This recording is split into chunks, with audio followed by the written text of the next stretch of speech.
Good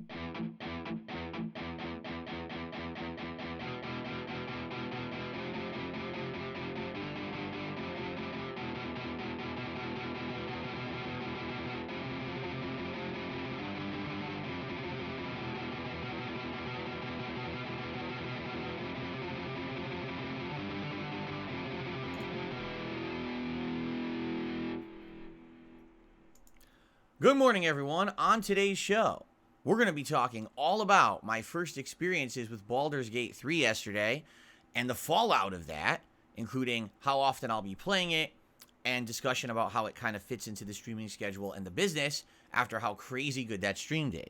In addition to that, we have to talk about the future of Street Fighter in my content, which is kind of bittersweet, but we're going to have a serious conversation about it. Also, a little bit of news today and a little bit of variety. So, all this and more on today's episode of the Level 1 Podcast.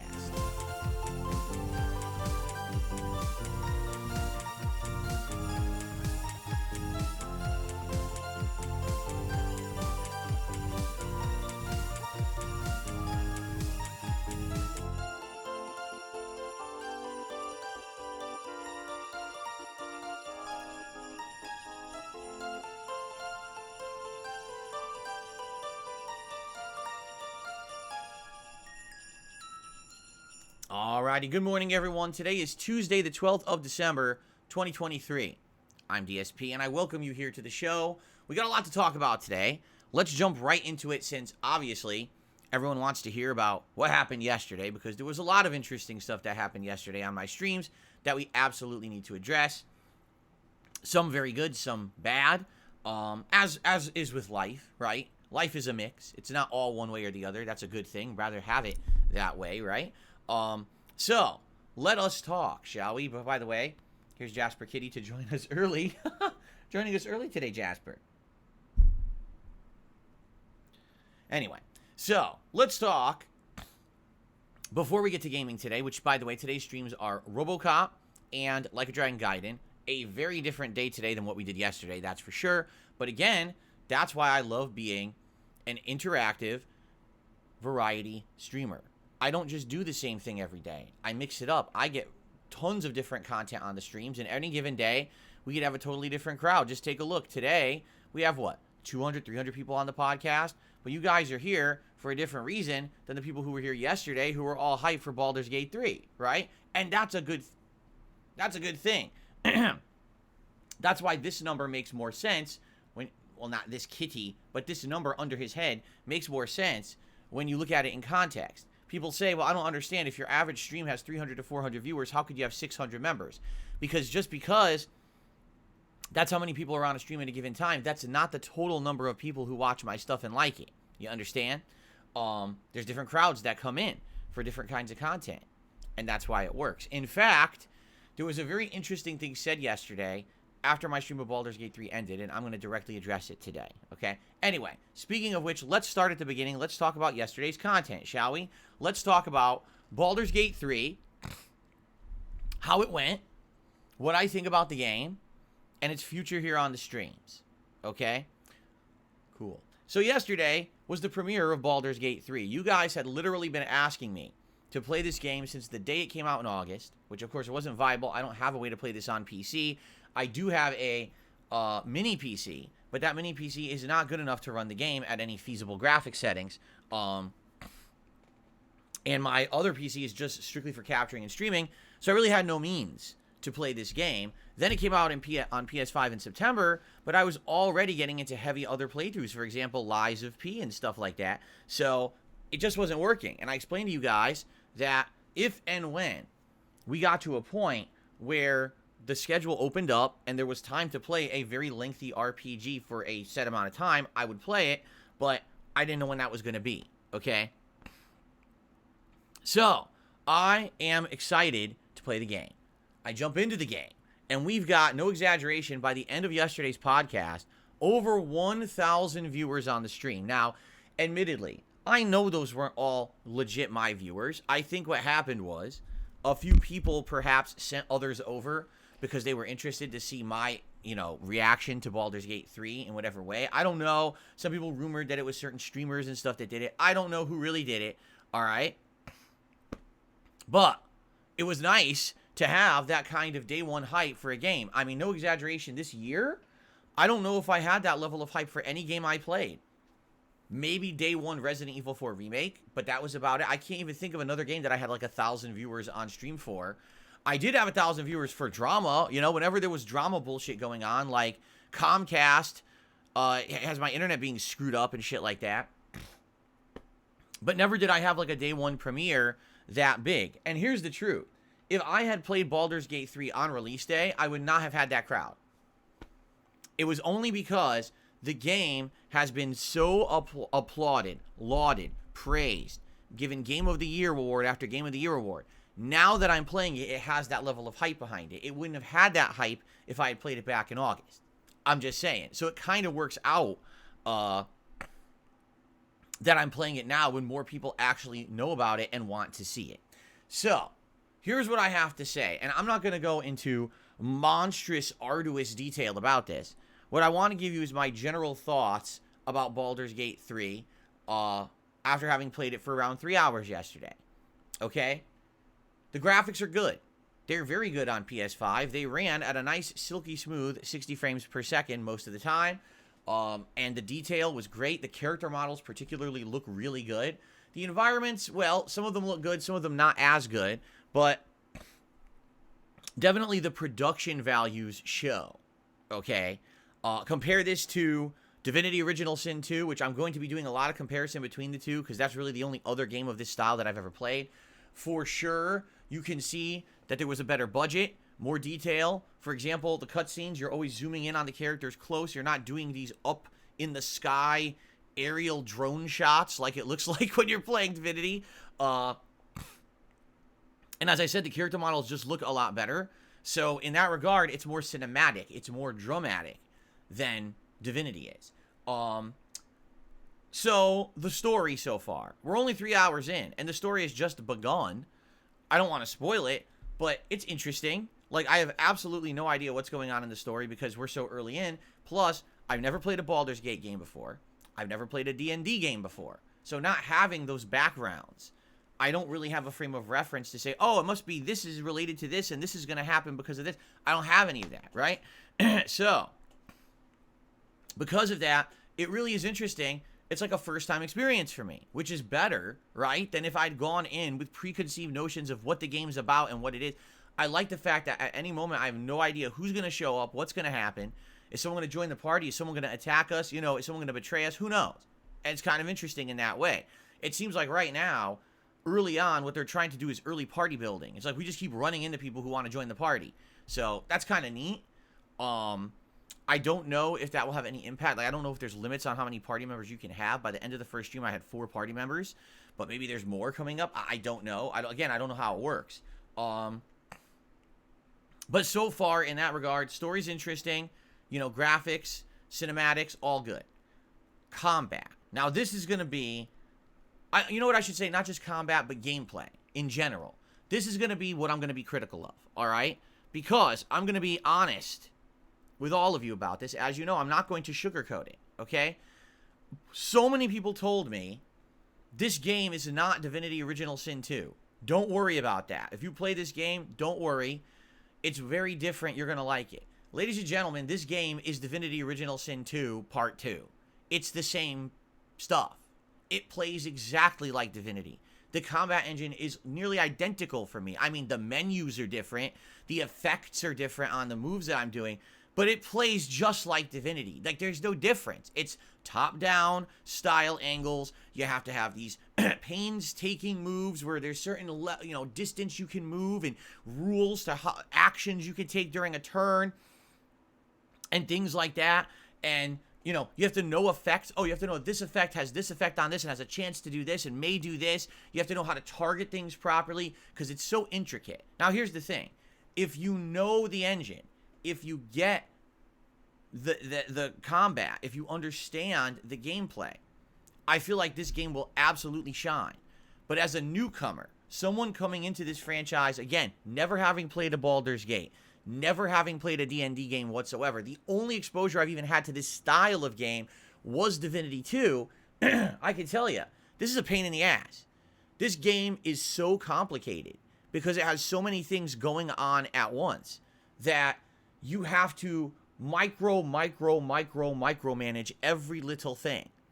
And in addition to that, this game absolutely does not explain half the gameplay mechanics at all. You're just expected to understand how fire can ignite oil, and how when you throw a fireball at an enemy and it hits the enemy, it won't ignite the oil on the ground. If you throw the fire on the ground, it'll ignite the fire, but it won't deal direct damage to the enemy. If you want to blow up a barrel, you can't just light oil under the barrel. You have to hit the barrel directly, and then the barrel will explode. These are all just little nuances, but these are critical things you need to know about combat that the game never explains. So, basically, just starting, okay, this is absolutely complicated as hell, all right? I'm not saying that's bad. I'm telling you from an outsider's perspective. This is a daunting game because you're jumping into something with no prerequisite knowledge, and the game kind of expects you to understand these gameplay mechanics. I mean, the camp. I didn't even understand the concept of camp. I was like, what is this? All of a sudden, we're in a camp. Where are we?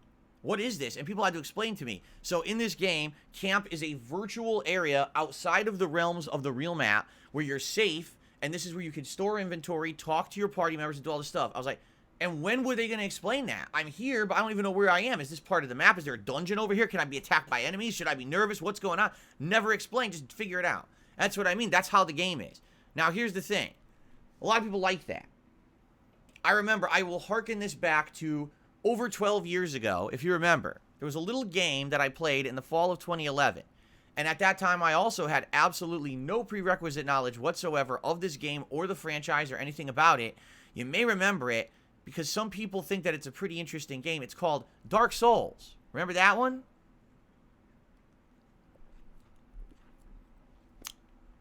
So I remember playing Dark Souls and having absolutely no knowledge of it whatsoever. And that game was a goddamn nightmare. Okay? I didn't have the strategy guide. I didn't know what I was doing. I was trying to actually play the game before I live streamed, reading the video comments. So I would play that game for like 3 to 5 hours, have no idea what I'm doing, just die, get lost, be frustrated, upload, and the next day I would read your video comments about the game. And I would say, oh, so this is what I'm supposed to be doing. This is what I'm supposed to be doing. Eventually I gave up. I got to Blighttown and I quit. I said, I don't want to play this anymore. It's just not fun. For someone like me who likes learning games on the fly, who doesn't want to open a book to study the game's mechanics and what to do in the game, this is not fun. If as an outsider to this franchise, this sucks. Now, here's the thing. Over the years, I became an interactive live streamer, right? I remember going back to Dark Souls when I started streaming, and you guys basically handheld me and guided me through the game. You explained gameplay mechanics. You showed me where to go and how to fight bosses and how this game worked. And after that guided tour of Dark Souls, I gained an appreciation for what the game was. I then went back multiple times myself and played it for real. I then went on to play Dark Souls 2 multiple times, Dark Souls 3 multiple times, Bloodborne multiple times, Sekiro once, and Elden Ring 1.5 times, right? Plus, Demon's Souls the original again, the Demon's Souls remake. I now even have branched out to Armored Core and other games from FromSoft, right? So, that's the thing. The original experience with a game can be very frustrating if it is this style of game. But I know from experience from Dark Souls that imagine if I had written off every From Software game from then on and said, screw those games. Those games don't explain anything. That's not worth my time. It's too frustrating. I'll never play them again. Can you imagine if I never played a FromSoft game in the last 15 years after Dark Souls 1? How much would I have been missing? Just as a variety gamer, right? I really would have been doing a disservice to myself and all of you by not playing any games from FromSoft because I decided to be stubborn because I didn't enjoy my first time experience with the game. So learning from that experience, many years later, playing Baldur's Gate 3, despite the fact that my first 3 hours were literally a comedy of errors. Like, how do I target something? Why the hell can't I figure this out? Why, when I threw the fireball at the person, how did it miss the person, but then not hit the oil under their feet and ignite it? It doesn't even make sense. If I take a ball of fire and throw it at you and you step to the side, it touches the floor and should light it. No, not in this game. If something misses, it literally disappears from existence. So that's what I mean. These are things you need to know as you play through the game. You don't know them until you play. and then you have to learn through trial and error, an arduous time investment, which is, again, what I was trying to get at months and months ago. When I told you guys when the game came out, I said, you guys got to understand, I know what kind of game this is going to be. This is this situation again, where this game is amazing if you have the time to invest in it, to learn it, to immerse yourself in the world and the gameplay mechanics and the elements so that you can actually learn. Not, oh, I play it once a week for 3 hours, I learn nothing, I flub my way through it, and I don't have time to play it again because I'm juggling 7 other games, right? That's definitely not this style of game at all. It wouldn't make sense. So that's why I didn't play it back then. I think by waiting, I've done the right thing. Now we can focus on this game. This is one of my major game playthroughs right now, and it will be for a month or longer. We'll be able to focus on it, learn it, enjoy it, and I feel like that's definitely the way to approach it. So hopefully I made the right choice. I think I did. The fact that so many people came out, watched, supported yesterday, obviously is a sign that people want to see it and didn't care that I played it 4 months later than when it came out. And like I said, I actually feel like there's more hype now because I waited, okay? Anyway, so, after having played the game for 3 hours, I like it. Now, was it frustrating? Yes. In particular, now, you guys, there's going to be some spoilers here. If you've never played the game, or if you didn't see part 3 of my playthrough yesterday, there's one particular segment I'd like to address, okay? The final 30 minutes of my playthrough yesterday, arguably the biggest comedy of errors situation, like just mistake after mistake after mistake that I think I've ever had in any RPG. All right, so here's what happened. I want to tell you the story because it was so funny. So I see a crack in the ground. I just formed my party. We had 4 people. I hadn't even used them yet. I didn't even know their abilities. Seriously, I just formed the party, right? I see a crack in the ground. And I'm like, oh, I wonder how you do this. Is there a way to, like, bust this open or something? I'm looking all around, and I notice that there's a block hanging in the sky. So I want to get that block to drop. How do I do it? Well, I have spells. So how do I do it? I'm trying to target it. The controls are so bad on console when it comes to targeting. I can't target the goddamn thing that's right there. It won't let me, like, have the cursor go up there. And people are like, if you play it on PC, this is simple. You just take the mouse, click, you're done. But on console, you're trying to do this with your freaking controller. It's, like, impossible to target this goddamn thing. It's so stupid. Okay? So finally, after fucking with this thing for like 2-3 minutes, I finally target it. I hit it. It opens the floor. So now how do I get in there? Is there a button that just says enter? No. You have to use a jump mechanic to jump into the hole. Okay? So I flub with that. Finally, I figure out the targeting for the jump mechanic, and I jump inside. Oh, cool. What's in here? A secret? Yeah, a secret fight against people who jump you. And now you have to have this tough-ass fight down here against a whole party of enemies who get the drop on you. Now, again, I had never used my party, so I didn't know what their abilities are. I didn't know how to use them in combat properly whatsoever, and I'm trying to figure this out on the fly. Meanwhile, all these enemies are ranged. They're all shooting arrows through a door and just destroying me, so my party members are getting stunned. I have to pick them back up and stun them. So one person had this oil spell, and I'm like, oh, this is great because they're all grouped together. I'll use it. So I use it. One of them fell. The rest of them just stood there as if nothing happened. Oh, okay, let me ignite the oil. So what I'll do is I'll throw a fireball at one of the enemies, and even if it hits, great. If it doesn't, it should hit the floor and light the oil. No, that's not how this game works. The fireball misses, and it disappears from existence. Because that's really what happens in real life. If you throw something at someone and they dodge it, it just disappears. It like goes into a void and has no effect on the environment, right? Anyway, so it was just a bunch of that, and basically what happened was, through a very painstaking battle, I won. But 2 of my party members died. One of them, I believe his name is Gale, and he was a brand new wizard who I just had join the party. So he dies, and all of a sudden, this hologram appears.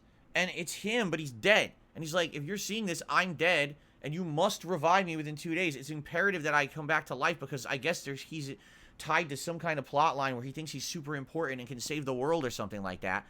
So he tells you this really ridiculous, elaborate way to revive him. And I'm like, yeah, the stream's over. You know, I'm not really paying attention to this. Let me just go ahead and get through it, end the stream, and we'll pay attention to this tomorrow or whatever. Okay? So I go, da-da-da-da. And then all of a sudden, it goes back to controlling your party members, and they die. Game over. What? Why did they die? Now, before people can even explain to me why they died, I say, all right, well, let's resume. At least if it resumes and it's like the beginning of the fight, that's annoying because the fight took like 20 minutes. So I have to redo the fight. But admittedly, I played the fight poorly. I didn't know what was going on. I didn't understand the elements. If I redo the fight, probably I'll do better the second time. Hopefully, all my characters won't die or whatever. You know what I'm saying? So I'm like, let's do that and redo it. I hit reload. The game crashes. It won't load my save. I'm like, what? And I haven't seen a game crash on PS5 in ages. Like, ages I haven't seen this at all. I'm like, what's funny is Baldock says, you keep forgetting you can throw health potions at your party members. I can't. I tried. It wouldn't have the throw command. It didn't, you know, I was looking, can I throw? It wouldn't, they were always grayed out. I don't know why. Again, this is something that I have to figure out as we play the game more. I don't really understand it. We just started, you know. I fought like 4 fights the whole game so far. So, anyway. So then I had to reload the entire game, and then luckily it did load, but basically it's locked me into the fight. Like, I can't even choose to not go down there if I wanted to skip that fight and do it later. I can't. They locked me in. That's where the load begins. So when I play again, I have to do this fight first thing. There's nothing else I can do. I have to fight this thing, this group of enemies, and try to do better. Okay? So anyway, after having reloaded, I ask everyone, so what happened? Oh, well, you might not know this. Well, how would I, right? But when Gale dies, his body exhumes a poison gas cloud that noxiously poisons everyone around it. So because he died, your whole party was in the cloud and you died. Oh, I was supposed to know that. You know, maybe it would have been convenient if they explained that in the entire 5-minute cutscene that happened after he died, explaining how to revive him. Like, would it have been nice to add a little addendum? Oh, by the way, while you're trying to revive me, there's a noxious gas cloud you should avoid. No, that doesn't need to be said. You're just supposed to know that, right? You know what I mean? Like, what? But again, that's the game. This game is like Dark Souls. You need to have so much prerequisite knowledge, and once you have it, then likely it's going to be interesting. But once you're playing from a perspective of a first-timer, this game actually is a pain in the ass. All right? Now, here's the thing. Luckily, for me, all right, I'm an interactive streamer. As I play this game, I'm going to have you guys with me to help me understand these gameplay mechanics that otherwise I'd have to look up on the internet and study to figure out. Okay? That's a good thing. That's a great thing. I want to have that interactive experience with all of you. All right? So, I hope that you guys will show up, that you guys will engage and will support future Baldur's Gate 3 streams, and there's going to be a lot of them. All right? I mean, tomorrow is the first stream coming up that will continue with the game. I'm playing it again on Friday. Okay? So, my next 2 major streams after today are actually Baldur's Gate 3, and this will be a major playthrough 2 to 3 times a week. So, I'm going to have probably about 10 hours of progress a week, roughly, in the game, which is good. And if I continue to play it at that rate over the next several weeks, you know, we'll get pretty far into this game before other releases start coming out in 2024. All right? So, that's a good, I'm enjoying it. And I want to say thank you. That was a great premiere stream that obviously gives me good hope and motivation that people are going to enjoy this playthrough and want to come back and participate in it. Right? So I'm really happy for that, and I hope that you guys will continue with that. Now, I just want to say, no, I'm not going to ask every single thing, how do I do it? But in this case, I'm just starting the game, and obviously there's a ton of gameplay mechanics I don't understand. Now is the time to have me, you know, help me to understand the basics of the game so I can get a grasp on this stuff, you know, and start to do better until I kind of get into the swing of it. Once I get into the swing of it, it'll be just like Dark Souls. Once I understand it, then I can get better at it, and then I can learn to appreciate and enjoy it. But I have to get to that point.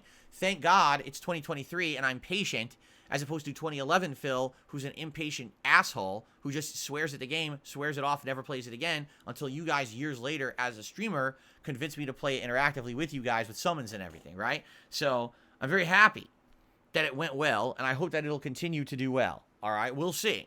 All right? Now, what's going to happen? I don't know. Will this game continue to have this level of popularity, or will it die out after 3 streams? That's a good question. RPGs typically do not retain a ginormous audience for me. They just don't. Usually I'll play them 2-3 times, and then by then we'll have a core crowd of 200, 300 people maybe who'll show up and watch and engage and support, but usually the hype dies after a while. That very well could happen. Now, if I'm enjoying the game and you guys are enjoying the game and it's fitting into the schedule much like any other game, I'm going to keep playing it. But if I play this game for a week and on week 2 I go to start playing it and literally no one's showing up, no one engaged, no one supports, no one cares, and everyone goes off and is distracted and talking about other topics in the chat, I'm not going to care about it anymore either. You understand? Like, that's sadly what happens with some games like this, which is what I was nervous about. You know, with Divinity Original Sin 2, you guys yelled at me for years to play it. So I eventually did. I played it for like 20 hours, and then people got bored of it. And I kept playing it for another 20 hours, and then people got tired of it and said, stop playing it. I still played it for another 20 hours, so I played it for 60 hours.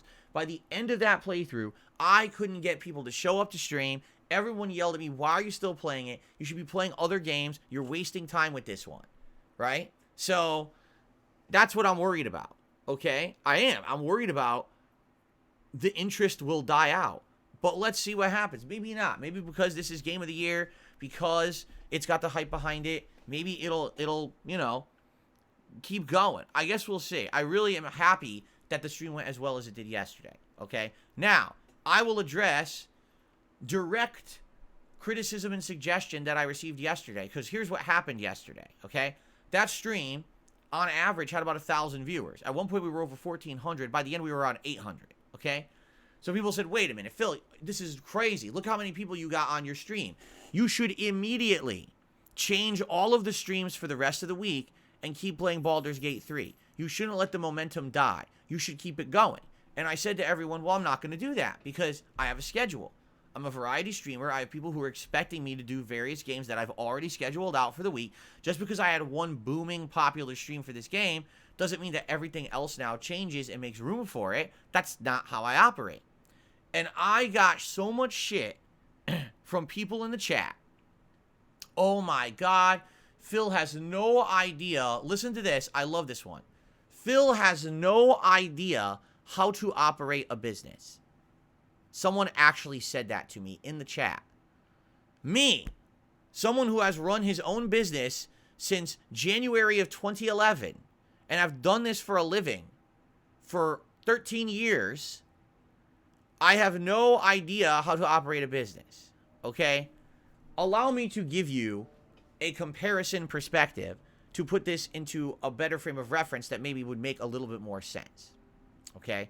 Let's say, for example, I was running a sandwich shop, okay? Gourmet sandwiches. And we do all kinds. We do lunch meat, meatball subs, all this good stuff, right? So think, a sandwich shop, right? No, not a Subway, because Subway's terrible. Think an actually good sandwich shop, all right? That's my business. I own it. It's my own small business. The sandwich shop operates well. Has a variety of clientele that come in different times a day to buy different kinds of sandwiches. So the variety of sandwiches works. All of a sudden, we introduce a new product, the chicken parm sandwich, okay? It's a different product, very different from everything else. People have been actually requesting that I have chicken parm for a while. And finally, we adopt it and we put it on the menu. The first day that we have chicken parm on the menu, the store is bursting at the seams with customers. They're coming in droves. They're lining up. They want the chicken parm sandwich. They love it. It's selling. It's selling out. All right? So the first 8 hours of the day, from 10 a.m. to 6 p.m., oh my God, we sold so many chicken parm sandwiches, but we're taking a break for the, the rush, but the dinner rush is about to come in. So what should we do? And someone says, well, we actually just sold so many chicken parm sandwiches. We can't keep up with demand. Instead of selling all our other sandwiches, why don't we just cancel them all, get rid of everything. Let's only sell chicken parm sandwiches. Let's turn this into the chicken parm sandwich store, right? Let's go out and spend all of our budget and all of our time only preparing chicken parm sandwiches, okay? Or you could not do that, and you could have the chicken parm sandwich, but also keep it balanced with all the other things that you offer for a variety clientele, all right? Because here's the thing.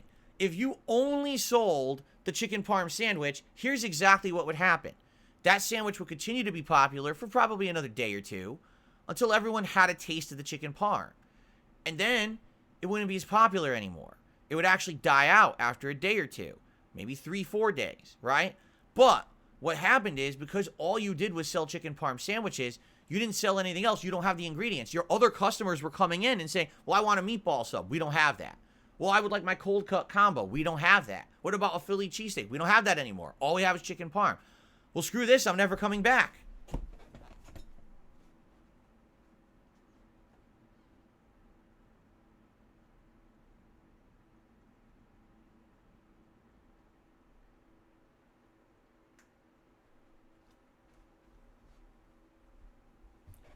And so what would happen is all of your customer base who regularly come and support you would leave, because all you're doing is catering to people who only want chicken parm sandwiches.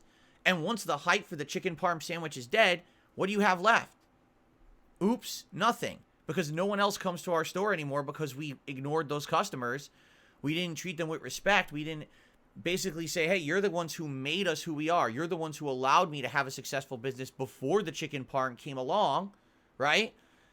It wouldn't make sense at all. That's called good business. Good business means to understand when you see a trend, yes, you jump on the trend and you take advantage of it, but you don't completely change everything you're doing to take advantage of a short-term trend.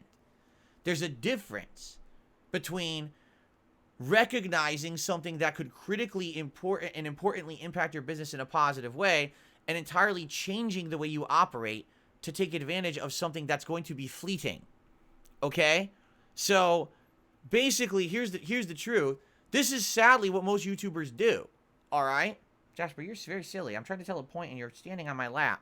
And it's very hard to make a point when you're standing on me. Okay?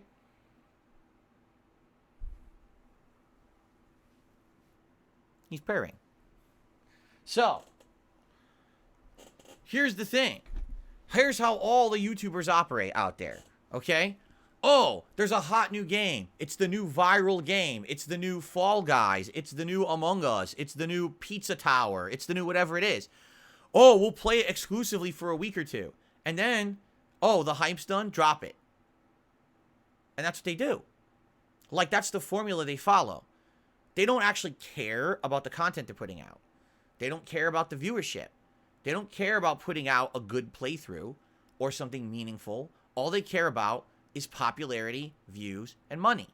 So they play what's popular, and when it's not popular anymore, they drop it like a hot rock and don't give a shit about it ever again. That is very, very bad behavior. And sadly, what has happened is that all of you out there, and I'm sorry, this is true, all of you out there have basically been desensitized. You think that this is okay. It's not. Just because it's what the common YouTuber does doesn't make it right, doesn't make it valid. These people are disrespecting you. These people don't care about you. They don't care about what you're watching or that you enjoy what they put out. All they care about is that it has that viral popularity to make that money for a few days, and then they move on to the next. How many people jumped on Baldur's Gate 3, played it for a week or two, and then never played it again? Didn't finish it. I would bet a bunch, because they're all the hype behind it, right? And right now, probably the same thing will happen. A bunch of people, will be buying Baldur's Gate 3 because it won Game of the Year. They'll play it for a little bit, and then they'll drop it again. You know what I'm saying? So this is why I'm different from other content creators. The fact that I'm here for 15 years and I'm still successful, despite the fact I'm not a virally popular YouTuber. I don't want to be. I don't want to follow the trend that everyone else does, that you jump on the popular game, you play it for a week, then you drop it like a hot rock. I don't want to do that. I want to make meaningful content for you. I want it that when you come to DSPGaming, you know that if I started a game that I like, I'm finishing it. You can casually watch it from start to finish at your own leisure. And then, if you enjoy the playthrough, hopefully you would support the channel, right? As opposed to, oh, look, he's playing the same game as everyone else, and so let me just watch it for a couple days, but then know that he's never going to go back to it. Because that's the kind of YouTuber he is, right? That's fleeting popularity. That doesn't mean anything. You know what that means? That's completely worthless content. That content can be watched for a week or two, and then it's not pertinent anymore. Because they didn't finish the game. Because they didn't try to make something meaningful for their audience. They don't even care about their audience. They could give two shits who's on their stream. What they care about is this. That's not what I'm here for. That's never what I've been here for since the day I started making YouTube videos. I never intended to make $1 making YouTube content. I wanted to make content that was funny, that was meaningful, insightful, honest, different. That's who I've been since day one. Why people still don't understand that, I don't get it, right? Right now, if I played Baldur's Gate 3 all week long, undoubtedly the streams would have had good views. Now, it wouldn't have had as many views as the first stream. I doubt I will ever get 1,300 viewers for Baldur's Gate 3 ever again. I'd be lucky to get 500. Seriously, I'd be surprised if tomorrow when I play it again, we get 500 viewers. Okay? But likely we'd have more viewers, more support, everything for about 2-3 days. And then by the time that it's day 4 of me just playing Baldur's Gate 3, everyone will be upset who's a regular around here, right? How many of you who are regulars in the chat right now would want to watch Baldur's Gate 3 for 4 days straight with no other variety? Just clear the schedule to just play Baldur's Gate 3. No Street Fighter, no RoboCop, no late night chill streams of Like a Dragon Gaiden, no React show. Just keep playing Baldur's Gate 3, correct?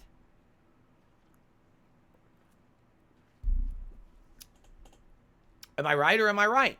How many people would have been upset that I'm not playing everything else, right? And the funny part about it is,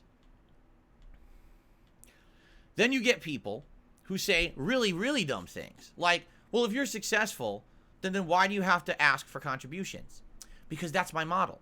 My model is not jump on what's popular, bring in a bunch of no-face viewers who I don't care about, have them throw fucking money at me because I'm playing the popular viral game, and move on to the next nonsensical, meaningless content for mouth droolers. I don't do that. I make meaningful content for a directed audience. It's called curated content. Now, if you like that content, if you like that it's different, if you appreciate the fact that this week I stuck to my schedule to play the games that were scheduled, despite the fact that Baldur's Gate 3 did so good yesterday, if you appreciate that, then please come by, enjoy all the content, and support it. And yes, it means I have to mention it. It means I have to have little segments where I have to say, hey, please support this different content. This content that doesn't conform to the mold of what everyone else says you have to do to be a popular streamer or a popular YouTuber. When people come to my streams and they ask me, Phil, what's your best advice for an up-and-coming YouTuber? Do I say, oh, follow the viral trends? Do I say, do constant collaborations? Do I say, hold, cheap, kind of really flash-in-the-pan giveaways, right, to try to get artificial popularity for your content? Do I say, try to, censor everything you say so you sound like you're the nice guy? You know what I'm saying? I keep going. How many things can I say? This is what every popular YouTuber or content creator does, right? How many of those things do I do? 0. Goose egg. 0. I strive to be different because I feel like my style is better. And I should. When you are someone who has your own business and you put out a product, you should feel that your product is superior to everyone else's. I feel like those who come and hang out at my streams and give it a true chance and enjoy the content for what it is, like it a lot more than someone who just goes and watches a popular streamer for a minute. Oh, wow, look at this. He's playing fucking Among Us. Wow, ha, ha, ha, ha. And then they move on. People who come here have retention. They come back because they like the content, because it's different. When you come and hang out on a stream with me, it's not about Phil's playing a game. It's about Phil's hanging out with the audience, right? There's some exceptions. When I'm playing multiplayer games, that's not possible. But for the most part, when I'm doing a narrative-based game, a game like tonight, when I'm playing a game like a Dragon Gaiden, that stream's a late-night chill stream. It's mostly about interaction with us, right? And really, the game takes a back seat. Those big-time people can't do that. Because what they've done is they created a formula where they only play insanely popular stuff to make money, and they have absolutely no meaning to the content they do. It's just ha ha ha, quick laugh, quick jab. Means nothing. You will never watch that content a month, 2 months, 10 months from now because it means nothing. It was only pertinent to the moment when that game was a virally popular game. I can play Baldur's Gate 3 now. I can play it next month. I can play it in 5 years, and the playthrough will be just as pertinent as good, as opposed to one of those people playing it, and it's only pertinent when the game's hot and new, and then no one cares anymore. Do you see the difference? But a lot of people don't get that, or they simply put, don't want to admit it, because then that would mean that I'm actually doing something right. And let's face it, the internet doesn't want to act like I'm doing something right. They like having me as their whipping boy. that Phil is the worst content creator. He makes all the wrong decisions, right? That way we can keep our memes going. All our toxic, negative memes can continue. And we can just keep doing what, saying all the nasty things we want about him, right? Well, guess what? I'm here after 15 years because I do things differently. If I had tried to be like everyone else, I would have went out of business years ago. For 2 reasons. Number one, because I'm not the young spring chicken anymore. Dude, I'm 41 years old. People are going to watch a 20-year-old do that kind of content. They don't care about a 41-year-old doing that kind of content. They don't. I have to differentiate myself from everybody else. You understand? That's number one. Number two, I would hate making that kind of content. I don't like making momentary, flash in the pan, popular content just to make money. I hate that shit. You understand? I absolutely, positively hate it. I don't like that. I want to be making content that for me feels meaningful. You understand? Like, I want to feel like when I work, when I'm done and I turn off my stream for that day, that people got something out of it. And it wasn't just a cheap laugh, but maybe there's something insightful that happened. Maybe they actually felt like a part of a community. Maybe they had a fun interaction with me, right? Yes, it could have just been a laugh, but it's not just that laugh because someone was playing a virally popular game, but instead because there was genuinely something actually funny or interesting that happened. And you know that you can come back tomorrow and have that same experience because of the dependability, because of my honesty, my loyalty to my audience. You don't get that with other people, right? Literally, other people would have said, here's our schedule. Oh, wait, Baldur's Gate 3 did well? Let's cancel every other game. Cancel every other sandwich that we make in the sandwich shop. We're only making chicken parm. For as long as I can milk the money coming out of the chicken parm sandwich, we keep milking the money out of the chicken parm sandwich. But then what happens? Right? What happens then? Let's be honest. You are ending up not being loyal and honest to those who made you who you are, right? If I only played Baldur's Gate 3 and didn't care about anything else, what about all the other people who watch RoboCop, who watch Street Fighter, who watch other games and want to see those too? That's not fair to them. What did they do wrong that now they get treated like the redheaded stepchild because another game's more popular right now? What did they? Nothing. They didn't do anything to deserve that, right? That's messed up. That's because I would be doing it solely for personal gain. And I'm not doing things solely for personal gain. I refuse. I do things because I feel like they have meaning for me and my audience, okay? I'm excited to play more Baldur's Gate 3. I can't wait to play more Baldur's Gate 3 tomorrow and Friday and continuing on with this playthrough in balance with the rest of my variety streamer schedule. That's how I operate. If you have an issue with that, you can go watch someone who played the game for 2 weeks and never played it again because all they cared about was the flash in the pan popularity. Or on the flip side, you could go watch one of these streamers who plays the crap out of that style of game and probably was a master of it and played it for a month straight and dominated the game and had a great time. Go watch them too. But if you want a true, honest, first-time experience from someone who has no prerequisite knowledge of the series, of D&D, of Baldur's Gate, who only game I've ever played was Divinity 2, didn't finish it, and if you want to see all the foibles and the mistakes I'm going to make and me arduously learning this system and having the opportunity to actually interact with me and help me out to understand how this game works, and if you want to be a part of that awesome process, no matter how dozens or hundreds of hours it ends up being, and you're okay with waiting for the content because the content's good, it's genuine, it's meaningful, it's not made to print money for me, it's made to have meaning for the audience. If that's what you like, then by all means, subscribe to the channel, come back when I play the game, and enjoy with me. That's the difference between Phil Burnell, Darkside Phil, and DSPGaming, and everyone else out there. Right? And that's why I'm still here successfully running a business after 15 years. That's why with only, there's a lot of viewers, 580 viewers on my stream, I can still operate a successful business. This is why. Because I'm not like them. I don't get it. Phil has so few viewers. How does he make a living? I make a good living because people like me and my content. Despite all the nonsense people say about me, they're all fucking wrong. They don't get it because all they care about is what they have been conditioned to think is the right way to do things. It's not. There's more than one way to do things in life. My way works and actually works better than those who are constantly dependent on waiting for the next viral sensation to hit. Because when there's no viral sensations to cover, guess what happens? I got nothing to do today. It's a boring day. So now we got to talk about drama. Now we got to cause problems. Now we got to be assholes because we need content today. I don't need to do that ever. Ever. I always have more than enough content to put out for the internet because I don't make shit. Get it?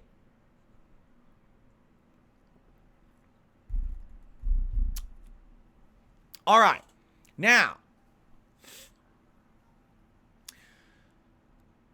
that's my thoughts on Baldur's Gate 3. We have an update in Street Fighter 6. It's not a good one. So last night, after arduously playing with Dalsim for a month, remember, I didn't play Street Fighter 6 for most of October.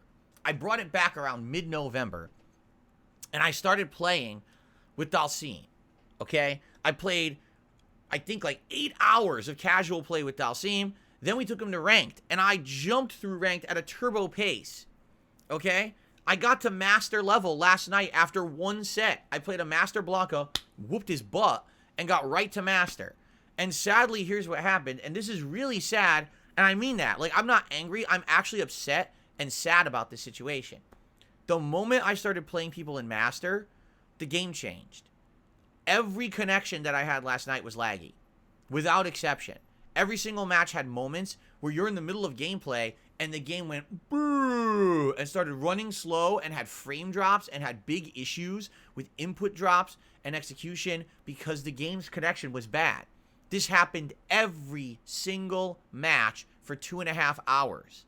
Now, the problem with that is that when you're playing with Dalsim, he is a character that relies solely on keeping enemies away at a certain range where he can control the match. If the game lags and you can't keep that pattern running, then you are screwed. Because the moment someone gets in on you and starts rushing you down or getting you into a pattern where they can mix you up, you have to guess to get out.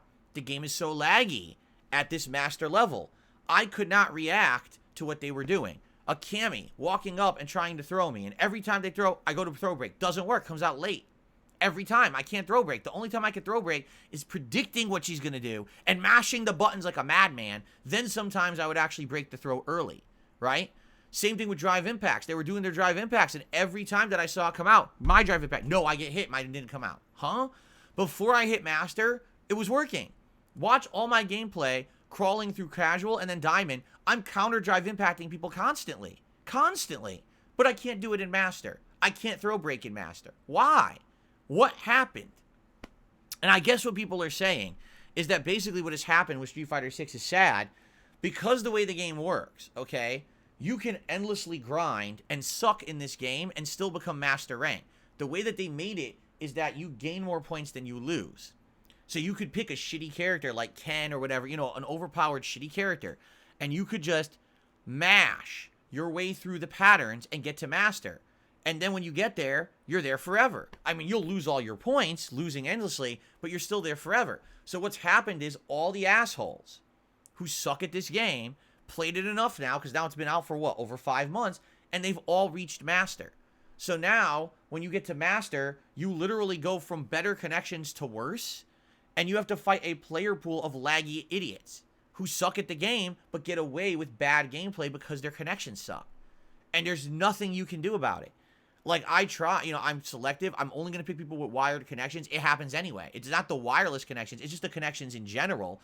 They suck ass. And there's nothing you can do. Like, I tried adjusting. I tried, you know, nothing worked. Every match was a laggy mess. There were matches I had the entire match won. Right in the middle of the combo, completely different move would come out. I didn't even press that button. How the frick did I get that move? Now you lose, because now you dropped your combo, now you're open, jam combo to you, now you're locked in the corner, can't escape, lose. This happened, I'm not kidding, about 90% of the matches last night. Now, why is this a problem? Well, that's disheartening. I worked my ass off to get arguably one of the hardest characters to play in the game to master. So it's like you're climbing the mountain. Imagine if you're climbing the mountain, and you get to the top of the mountain, and there's just a bunch of annoying assholes at the top of the mountain, right? There's nothing fun up there. You didn't achieve anything. You actually worked your ass off to climb just to get to a really disappointing, annoying group of people who you hate. That's what's there in Master now. I didn't play a single great person at all. I kept playing all low-ranked, low-point people with terrible connections. That's the experience in Master and Street Fighter 6 now. And it's funny because people were like, well, if this is the case, will you keep playing with Dawson? Will you pick someone new? And I'm thinking, why bother? Why bother even playing a new character? If I pick a new character, all it's going to happen, it's the same climb, going through the ranks, getting to master, and then it's the same bullshit again. Fighting the same laggy assholes who suck, and you can't fight them because the connections are terrible. Right? Now, the other thing about this is still, if you take a look at master rank, most people are playing on PC. Most of people are crossplay again. And this is what happened when I played with Blanca and everyone else. We discovered that people who are playing this game at a level where they feel like they're going to compete competitively in some capacity, they all got it on PC, and they're all playing it on PC. Because PC has less input lag, better connections, less dropped inputs. So because of that, they have a distinct advantage over anyone playing on console. That's not fair, but that's how they designed the game. And that's bullshit. You should, just because it's cross-play doesn't mean that someone should have a distinct advantage on you because they're playing on a different platform. Now, you might say, well, then why don't you turn off crossplay? Because now you're making the player pool so much smaller, you're actually playing against people with even more lag. So if you thought that was a problem last night, it just extrapolates the problem exponentially and makes it way worse. So there's literally no solution. Once you hit master rank in Street Fighter 6 as of now, you literally are wasting your time. You can't play good players. You play scrubs with laggy connections. It's not fun. And especially using a character. Maybe if I was using Blanca, it would be a better experience because he's a better character. But trying to play with Dalsim, it's nearly impossible. It's like self-torture. I played for 2.5 hours. And every time I had something going, the game would lag. And that was it. That was it. Dropped input, dropped combo, lag spike, can't control my character. They take advantage. Game over.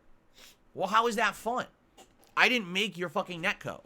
You know? And it sucks because I would say months ago, it wasn't the same. When we originally had hit Master with Blanca back on Xbox, it was a different experience entirely. Remember, immediately I was playing good players. The connections were good. And I was like, oh, this is neat. This is interesting. Now it seems like Master has just become watered down trash. And it's not fun to play anymore. I don't know if Capcom will eventually address this and do something to fix it. Or if they're just going to let it ride the way it is. But right now, it is not fun to play that game. Just being honest. I had way more fun with the climb from casual into ranked through the diamond ranks with Dalsim. The moment I hit master, it was like there's no point to play anymore. There's no fun here at all. I can't control my character. Why am I going to keep playing this, right? And I equated it to this. Back in the day, there was no online play. So if you wanted to get good at a fighting game, you'd either have to go to arcades locally and play with your local competition, your friends and other people who you play against.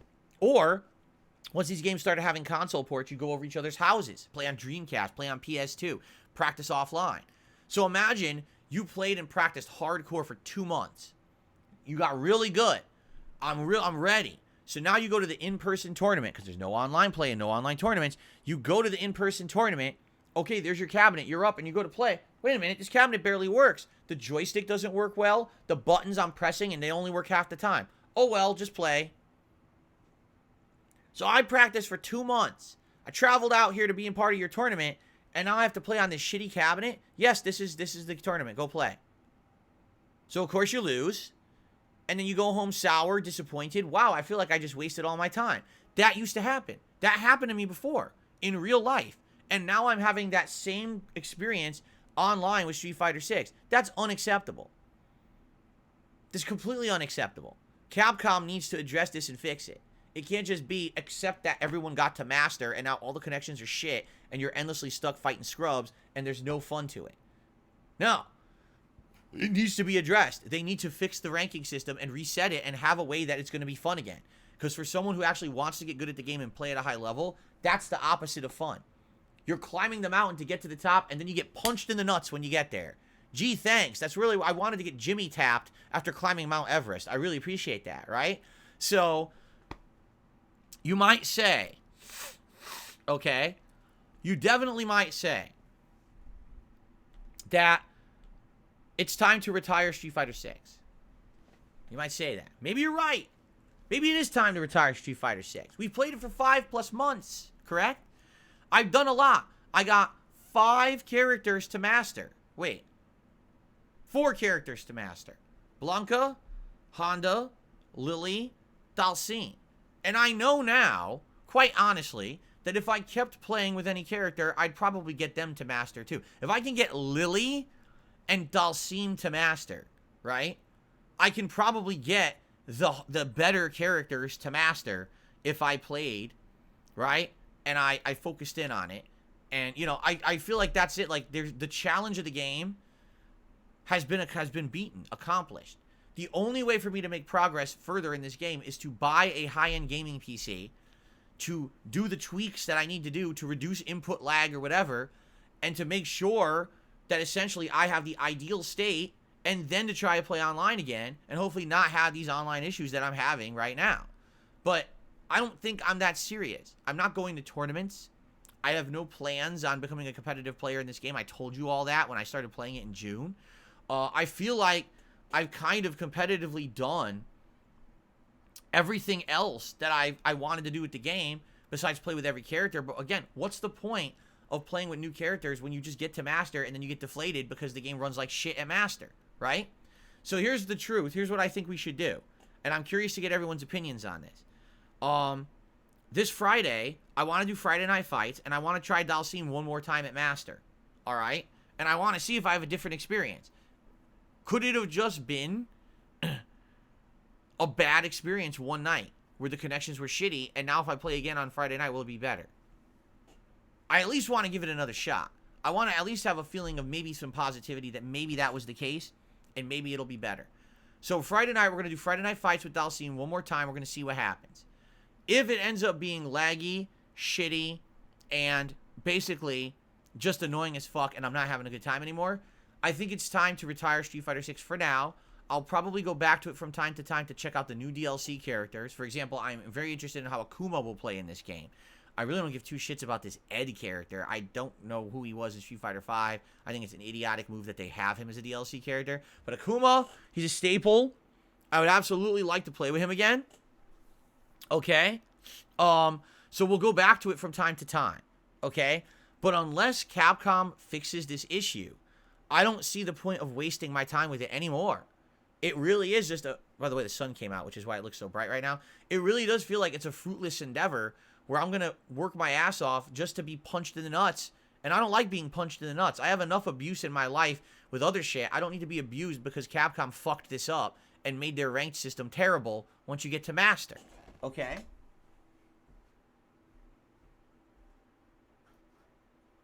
Now, here's the other thing, and this is kind of the silver lining in this cloud, okay? This doesn't mean it's the end of fighting games. There's two awesome things coming up that we can do. Number one, I have a mini PC, and on that mini PC, I can install something called Fightcade. That's something you guys asked me to do for ages, and I kept telling you I can't do it on my current PC. My PC can capture and stream, and that's about it. If I tried to run an application on there, it would make everything lag up. But I have a mini PC now, okay? And that mini PC could run Fightcade. And Fightcade is a retro emulation program that allows you to have online matchmaking and competitive play with fighting games. For example, Street Fighter 3 Third Strike, Super Street Fighter 2 Turbo, Capcom vs. SNK 2, all of the old Versus games that I love, like X-Men vs. Street Fighter, Marvel vs. Capcom 1, all the games that I played back in the day and absolutely loved playing, and there has not been any good viable versions of these games on console for many, many, many years. I've tried playing them all. Capcom 30th Anniversary Collection, Capcom Fighting Collection, they all suck. Okay? This essentially is the best way to play them from what people are saying. So, the thing is, I don't know how to set it up. When I first got the mini PC, I installed the application and I ran it and I was like, how the fuck does this work? It's complicated. There's like, you need to find the ROMs somewhere and then you need to install an add-on or something and then you have to configure it and I don't get it. So, this is going to be something that you guys will have to work with me to figure out how to do it because I don't really understand it. But I feel like this could be something fun that we do, all right, for variety, for several weeks. Like, we could do Friday Night Fights and maybe, like, one other stream a week of retro fighting games. And we could mix it up. It could be one day I do Street Fighter 3 Third Strike. One day I play Super Turbo. One day I play something different, right? It'll keep it interesting. Because of the variety of stuff that'll be available, I'll be able to mix it up and play various games. And I think that would be pretty neat, actually. Something different, right? And so we could do that. If really Street Fighter 6 is a bust this Friday, we could start doing that as early as later this week. We could try to figure it out. And I work with you guys. You could help me if anyone has a suggestion of a guide or something that I could use to set it up easily. I would like to try. Okay? And then, basically, we could do that for like a month. Because then what's coming out in late July or mid to late January is Tekken 8. Brand new fighting game. It's totally different from Street Fighter. Okay? Looks great. Plays great. But sadly, I'm not good at it. All right? I don't want to have you guys get all of these crazy expectations that I'm going to be good at Tekken 8. I don't think I will be. You know, I like Tekken. I used to play it in arcades back in the day, but I never was competitive at it in any serious capacity. So perhaps with this one, I'll play it and I'll like it and I'll want to get competitive. Or maybe not. You know, either way. But I'm going to be playing Tekken come January, and then maybe then we can decide for ourselves, is this something that I should pursue further after playing through maybe the story and playing online for various characters for a bit? Or is this something that I play for a few weeks and then that's it? And then we decide, you know, what's the future of fighting games on DSPGaming? Is it Fightcade? Do I occasionally go back to Street Fighter 6? What do we want to do, right? We can try to figure that out. So we'll talk about that.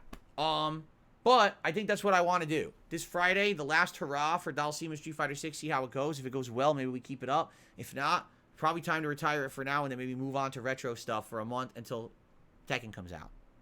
Okay? So now, the schedule for the rest of the week. Today, it's RoboCop, which is awesome. Can't wait to play more and chill with you guys and continue on with the story. Followed by Like a Dragon Gaiden, the late night chill stream. Okay? So, that should be fun. And then tomorrow, more Baldur's Gate 3.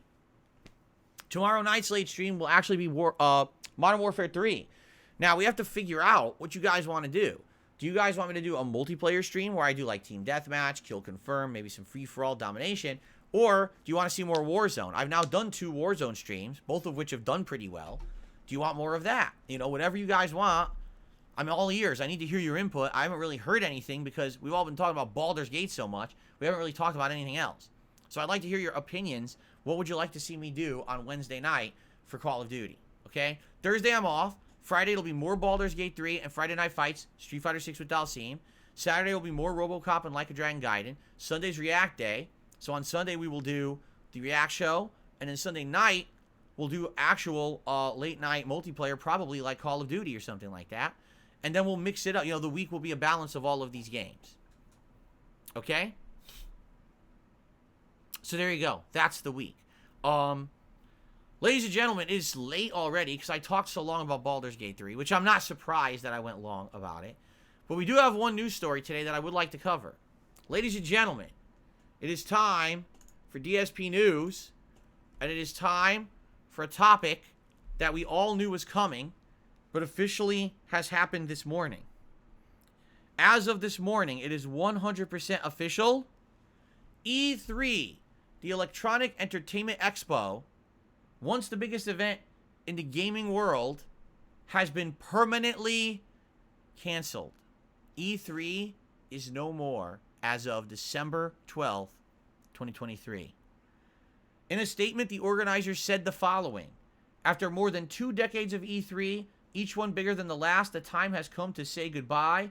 Thanks for the memories, GGWP, which stands for Good Game, Well Played.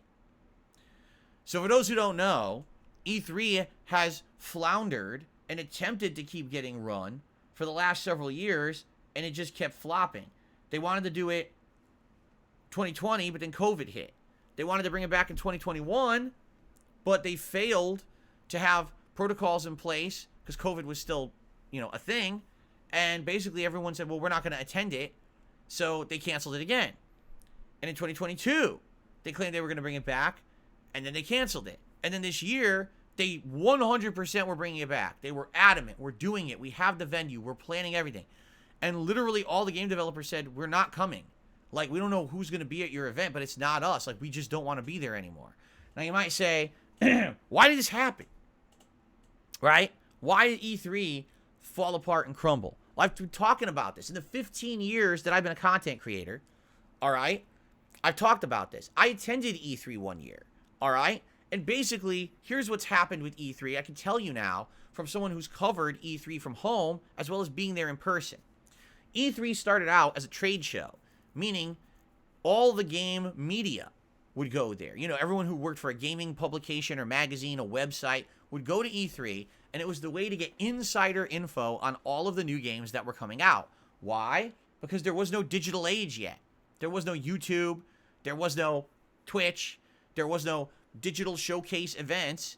Instead, this was the place to showcase your games and have people see them in person, cover them, write about them, and talk about them to their audiences to build up hype. But as things became increasingly more digital over the course of the 2000s, like the late 2000s, early 2010s, basically this show already was obsolete. The thing was, people had gotten so used to it being a staple every year around June that they didn't want to admit it. I remember attending E3 2012. That was the one I attended. And you know what? I'm glad I did, even though it really, I'll tell you, it wasn't a great experience. It was stressful. It was annoying. There was a lot of problems. Machinima was idiotic and didn't even tell me how to cover it properly. I didn't even know I had a badge that I could go in whenever I wanted. They're just morons, okay? But having been there, it's good to at least say, hey, I was there once, right? At least I could say I was at E3 when it existed, and that's something that's history. It's documented. I've been there. That's kind of cool, right? But even when I went there, all right, I'm not exaggerating because I wish I was. I learned more about the games coming out that year by going online and watching all the digital presentations, trailers, and things there than actually what I learned being in person at E3. Because when you got to E3, basically it was a giant convention hall full of booths, and each booth was showcasing a game or two. And you'd have to line up and wait a while in a line with a bunch of other people covering it to eventually get a hands-on, which is usually about 5 minutes of gameplay, whatever game you were playing. So essentially, you're just lining up to see a game demo. Now, was there big stuff to show off? Yes, there was music playing. There were people dressed up in costumes. There were big models and things showing off. Big deal. It's nice. It was a good, a high production budget kind of a deal, and it made you get excited and hype. But it didn't make the games better. All it did was create artificial hype for said games. Like, when I played Resident Evil 6, okay? I waited in line, and finally you go into this, like, dark building, and it looks like you're in an alleyway in a city. And then you sit down at a booth, and everywhere around you, there's, like, street lights, and there's cobwebs, and there's smoke, and you just look like you're in a dungeon.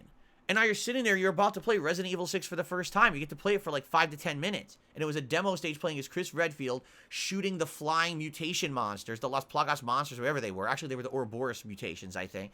So you're shooting them or whatever, right? And it was just an immersive experience.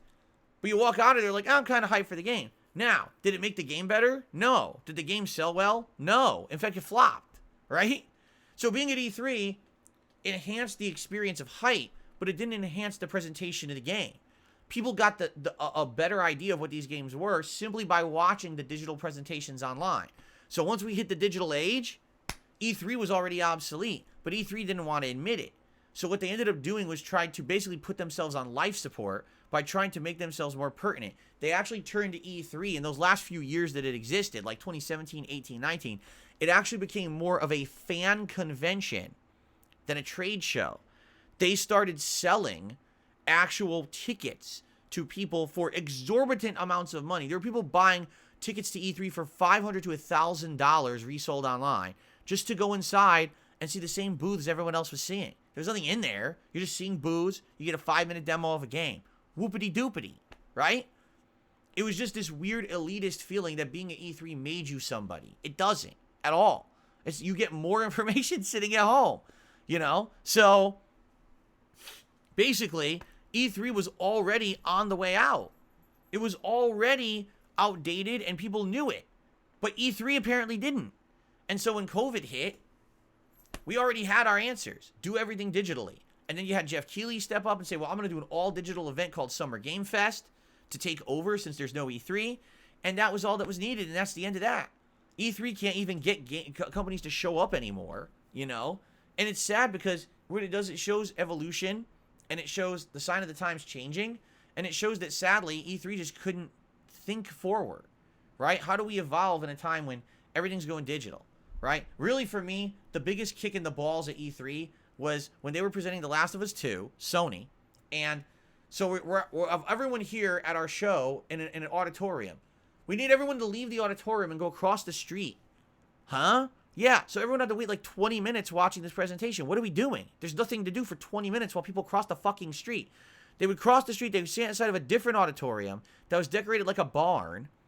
And this was the barn in which the dance happens, where Ellie and her girlfriend basically are dancing around at the beginning of the game. And you have the bigot who likes, he insults them for being gay. And then Joel walks up and punches him in the face. So basically it's that scene, right? But it's like, why the fuck did we have to waste 20 minutes of in-person time to walk people across the street? Everyone watching online is like, what the fuck's going on? What a waste of everyone's time, right? And that just ultimately showed what a waste E3 was. No one was looking for immersive in-person experiences anymore. Everyone was looking for instant gratification digital presentations. So that was the writing on the wall. I called it out that year too. I said, this is it. For me, that shows that E3's done. There's no reason for this event to exist. I told you that year. I said, I feel like this is it. That's the nail in the coffin. And I was completely right. As soon as COVID hit, no one cared about E3 ever again, and it's done. So is it sad to see something like that go? Yeah, anytime there's something in the industry that's a holdover or a historical thing, a tradition, right? It was a cultural tradition that every year around June, we would all put our heads together to talk about video games. And you'd have the big three, Nintendo, Sony, Xbox, or Microsoft, who would have their big three conferences every year. You'd learn about their competition, their consoles, the different games coming out, their plans for the future. Then you'd have the minor conferences. Then you'd have all the presentations at E3. You'd get all the cool information about release dates and stuff. It was nice. I loved calling it. Every year, I liked covering it and talking about these different things. I would have the big E3 specials, remember? It was a thing. It was a tradition. It was fun to do. But just like everything else, time moves on. And time waits for no one. E3 failed to adapt to the times. It stayed irrelevant rather than relevant. It didn't try to change or become unique or different or even anything someone wanted. It just stayed the same and failed to see the writing on the wall that things were changing, and it died. And it has no one to blame but itself. You could argue, oh, well, this, that. No. If the entire industry is going online and digital, what makes you think that the trade show shouldn't all be online and digital? Right? All the games now, there's no physical copies. Everyone gets them digitally. Same thing with movies, everything. Everything's instant gratification over the internet. So how did you not see that and try to change your model to be relevant? It doesn't make any sense. They didn't know what they were doing. Anyway, rest in peace to E3. For the 1 year I went, it was a unique experience, but I can't really say it was a good one. It was more hectic, more chaotic, and quite frankly, I learned more about games going online than I did being there in person. But at least I can say I was there 1 year. It is a thing in my life I'll remember, and I can put it as like one of my achievements. I was at E3 covering it as a YouTuber, you know. But it's funny because you see all these people in game media today. They're all crying about it on social media, and they're posting up pictures. Here was me at E3 in 2007, and here was me, and here was just me. I get it. At the same time, like, it's such a thing that anyone with a brain knew that was ending. There was no way that was going to continue in the way that it was. You know what I mean? Like, there was no way that was going to keep going. All right. Ladies and gentlemen, it's time for shout-outs. Are you ready? Here we go. We start off today with Lucifer Soul doing a super chat. And he says, thank you for playing Baldur's Gate 3 again last minute. We're not doing that, but thank you for the super chat. Then he did another super chat, and he said, no one else is doing Baldur's Gate 3 new playthrough content this far into the year. Hyper-focusing on the game for a few weeks will make you a variety streamer. Huh? I don't know what that means. Then he did another super chat, and he said, now we're getting Baldur's Gate 3 all week long? No. He's saying the same thing over and over, and no, we're not doing it all week long. DCJ did a super chat, and he says, that's why I'm here. You won me over. You're haters. So basically, DCJ is someone who had only heard other people name-dropping me in a negative way. He came by, he started covering or watching my content, seeing how I cover things differently than others, and now he likes the content, and he comes by every day. And I appreciate that. Someone who actually gave me a shot, instead of just listening to the entire internet dumping on me, he actually came by and checked out the content and ended up liking it, and now he's here, and he's a regular, and I'm happy for that. Thank you. Thank you for giving me a chance, instead of just piling on like everyone else to the internet meme joke. Because that's all it is. It's a meme now, and it's not even pertinent. It doesn't even mean anything, but they just continue with it because it gives them something to talk about, right? So thank you for that. And then Lucifer Soul did another super chat. In Warzone, why not try Battle Royale? Oh, why just try Battle Royale? Why not try Resurgence, Plunger, or my favorite DMZ? I don't know what they are. I don't know what those other modes are. As you know, I like Battle Royale because once you get your bearings in Battle Royale, you can kind of like hang out with the audience. That's always why Battle Royale worked for me, is because you loot, you have a lot of time to talk with people, and then it's exciting if you get to like the top 20, top 10, and you're trying to survive. It's that suspense at the end. I literally don't even know what else you're talking about. Like, I don't know the other modes. So if you could explain them and why they'd be interesting, maybe I'll give them a shot. But, you know, for me, it's not like I'm someone who's playing this game a tremendous amount. You know what I mean? Like, Call of Duty is something I play 2-3 times a week tops. So when I play it, I try to focus on the thing that I'm trying to get better at. If one stream I play Battle Royale, and one stream I play Resurgence, and one stream I play DMZ, like, I'm never going to get the hang of any of them. You know what I mean? So maybe eventually, but for now, I think that sticking to Warzone kind of makes sense, unless people disagree, in which case, let me know. All right. First tip of the day. I got a $5.03 tip from Axel. Thank you, Axel. Let's see what Axel has to say today.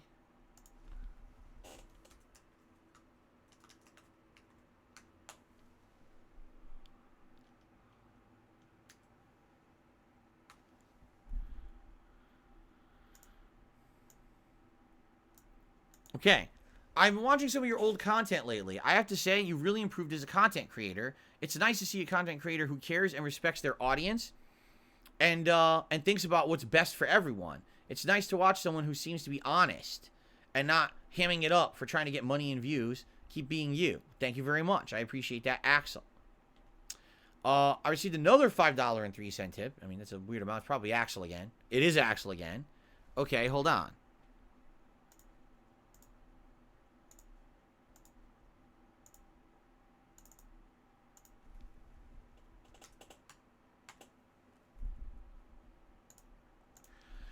He says, so there's a lot of differing opinions in the chat.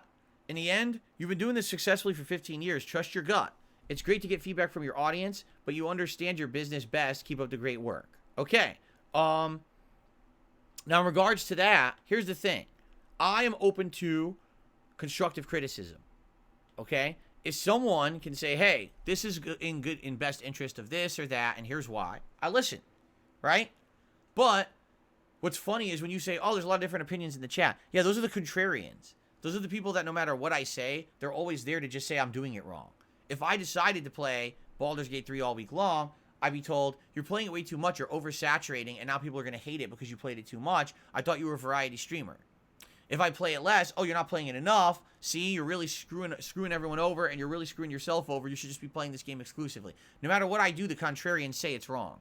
So it doesn't matter what I say and do, and that's why I don't pay attention to them. Okay? I don't.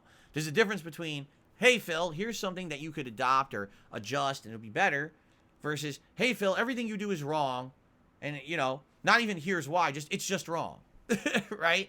But yeah, I appreciate it. I know that people want Baldur's Gate 3. That's why I'm playing it. Playing it tomorrow, playing it Friday. We're playing a lot of it. There's going to be a lot of Baldur's Gate 3 coming up, but I'm not willing to sacrifice every other thing I'm doing with my business and basically screwing over all of those who've been longtime supporters and viewers for the sake that there's currently hype for Baldur's Gate 3 from a certain audience. I'm not going to ruin everything else and essentially make my sandwich shop the chicken parm exclusive shop just to have that die out within a week, and now I have no customers left. There you go. Let's see here.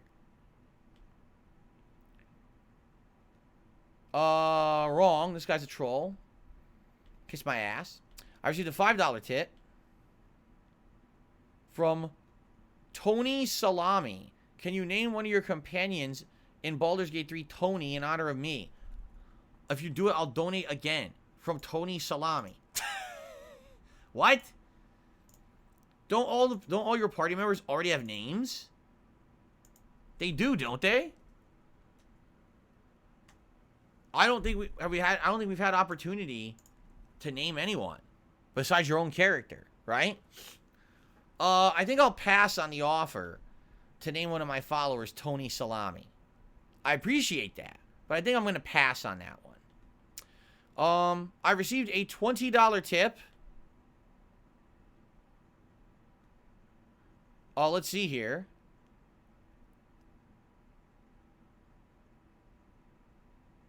There you go. So, 1 Minute Man says, congrats on a successful first stream of Baldur's Gate 3 in response to viewership and support. To avoid endless hours of deliberation and reloads, you should try to educate yourself on the game, or else you'll end up playing it until next Christmas. He says, and by the way, I got your point on what you're saying after only about 2 minutes. Yeah, and it's some people get it, some people don't. And what it is people who are reasonable versus people who like for example, on the internet, all right? There's groups of people who get stuff because they're older or mature. And then there's people who are part of what I like to call the instant gratification crowd, right? They're very demanding. They want everything right now. And if they don't get it right now, they get very upset. And it doesn't matter if it's fair. It doesn't matter if it's reasonable. They're just very upset because they're just so, again, conditioned to think that everything on planet Earth is for them, right? I hate to say it, but a lot of people just think that they're I guess when they're growing up, they're told by their parents that they're special snowflakes and that everything should immediately be given to them without any kind of waiting or, what they say, patience. Good things come to those who wait, right? If you just get instant gratification in your whole life, you don't learn anything, right? But that's how people are. So, wait a minute. So, we had one great stream of Baldur's Gate 3. You mean you're not dropping everything in life to keep playing Baldur's Gate 3? No, I'm not. I'm not going to do that. Listen, it was good. I can't wait to play more. We'll be playing a lot of it. But I'm not changing my whole life to get instant gratification for you and personal short-term game for me. That's not how life works. But some people don't get that. They think it does. They literally see every other content creator doing that. So now they think that's just how it is. That's just, that's what should be expected. And if you don't do that, that's wrong. Right? Everyone's to get the bag. Got to get that bag as opposed to, I'm actually doing something nice and meaningful for people today. Right? A lot of people don't get that. I'm glad that you got it, 1 Minute Man. A lot of people don't understand that. And you got to lay out. I have to do the sandwich shop chicken parm story for those who just don't get it right away. There you go.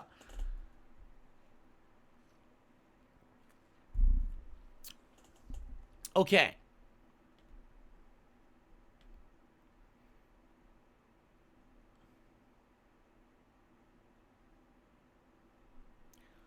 This is interesting.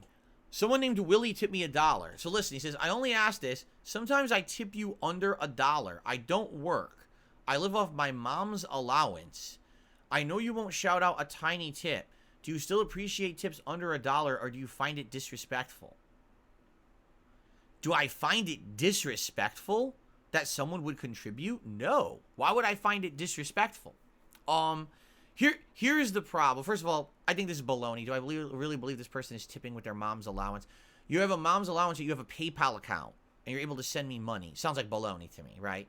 But I think what they're getting at is there any level of contribution that basically is too small?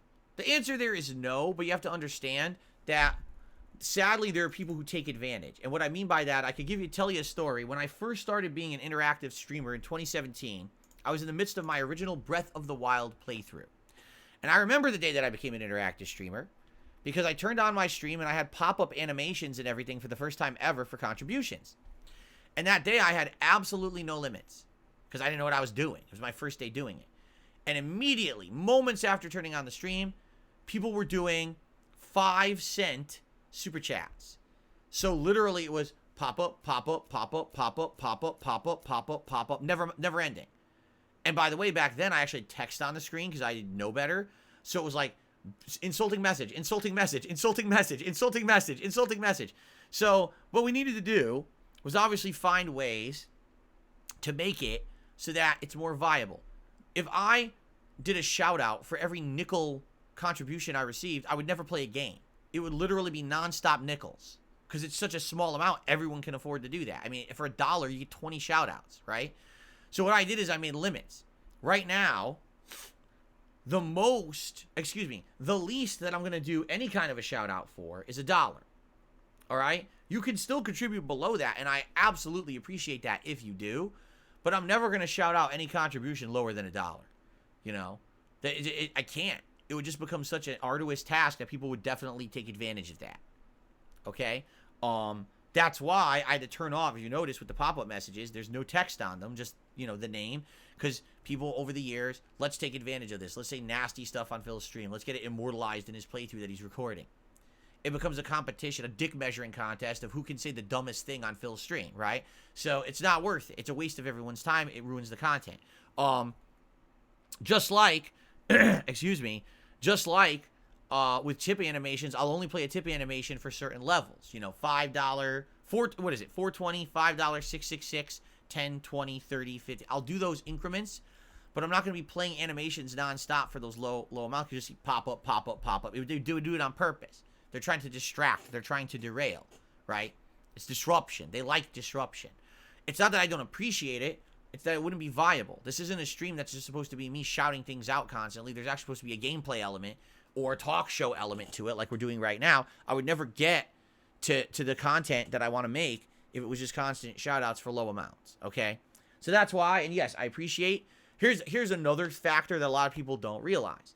There's always a middleman, right? No matter what kind of a contribution you give to a content creator, there's a middleman who takes a cut. For PayPal particularly, there's a flat rate they charge for a contribution, and then a percentile as well. So if you're doing like a 25-cent tip, chances are I'm getting like a penny, because they have a flat rate they take out of each transaction plus a percent. So I get like nothing, right? Now you paid a quarter, I got next to nothing. Was that worth it? Absolutely not. You know, those rates actually become more reasonable for larger contributions. But of course, not everyone can do a large contribution, and that's understandable, right? So there you go. I hope that makes sense. And also thank you to Lil Shake and Bake, who did a super chat. I believe it was a super sticker this morning. Okay. Well, here's the funny part. Incidentally, I'm just about done with the show. Wait a minute. And even though I literally talked nonstop, we didn't do Q&A today, we didn't have time, this is the time I would normally end, right? So, oh, excuse me. So, pretty cool. Oh, here's actually a good point. Real Moflo says that Baldur's Gate 3 fad will play out as fast as it came in. When you played the first hour, you ended up losing 300 viewers anyway. People just want to complain about anything. Once you play the game, there's nothing left for them. You're right. They want to complain I didn't play it. When I play it, oh, there's no complaint left. Or, originally, he's playing it poorly. So once I actually learn it and I play better, oh, well, now I don't want to watch anymore. All I wanted to do was complain that he was playing badly. Right? You're right. You're absolutely right. Jade, what's going on? Good to see you here. Baby Man Gaming did a super chat. He says, shout out to the Willies in the chat. And it shows me with the Rastafarian hat and, what do we call it? A doobie? A spliff? There you go. Thanks, Baby Man Gaming. Let's see here. My eye itches. Tyshawn has tipped me $1. Says, you know, I hope that Street Fighter 6 does end up going well on Friday, but at the same time, he also wants to see Fightcade. No, I think that would be cool. I think now is a good time. I actually was always thinking that around this time of year, around the end of the year, that I was going to end up getting kind of tired of Street Fighter 6, and I was going to want to go to Fightcade. I had that inkling feeling in the back of my head the entire fall season. I was like, yeah, you know, Street Fighter 6 at one point is going to get played out, and we're going to want to see other stuff. I like classic fighting games. I grew up playing them, you know. I might not do well at them. It might take me a while to not be, like, super rusty at them. Fightcade players, from what I've heard, are the ultimate tryhards. Meaning these are people who sit there on Fightcade all day playing. They've never stopped playing these classic games. If they're not like me, people from back in the day who now are going to be playing them for the first time in ages, these are people who just never stopped. So chances are I'm going to go on there and get stomped, right? There's no ranking system in Fightcade because these games weren't made for online play. So the moment I go on there, I'm going to be facing people who probably are like masters. They're going to like spank me around like this. But you know what?